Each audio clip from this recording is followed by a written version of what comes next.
Bharat Ratna doctor BR Ambedkar ఆశయ సాధనకు అందరూ కృషి చేయాలని జిల్లా కలెక్టర్ ఆదర్శ స్వరూపి ప్రజాపాలన ప్రగతి ప్రణాళిక అలైవ్లో భాగంగా ప్రజలకు రహదారిపై అవగాహన కల్పించాలని ప్రతి ఒక్కరూ రహదారి భద్రతా నియమాలు తప్పనిసరిగా పాటించాలన్నారు. ప్రమాదాలను నివారించాలని డాక్టర్ బిఆర్ అంబేద్కర్ దేశానికి చేసిన సేవలు అమూల్యమైనవన్నారు. సమానత్వం, సామాజిక న్యాయం, రాజ్యాంగ పరిరక్షణ కోసం ఆయన చేసిన కృషి ప్రతి ఒక్కరికి ఆదర్శమని జిల్లా కలెక్టర్ ఆదర్శ స్వరూపి అన్నారు.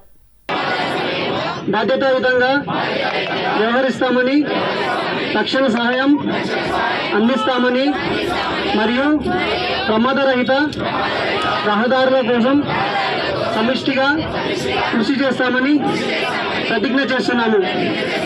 నా కుటుంబ సభ్యులు, స్నేహితులు, సహోద్యోగులు, పొరుగువారు మరియు సమాజంలోని ప్రజలందరిలో రహదారి భద్రతపై అవగాహన కల్పించడానికి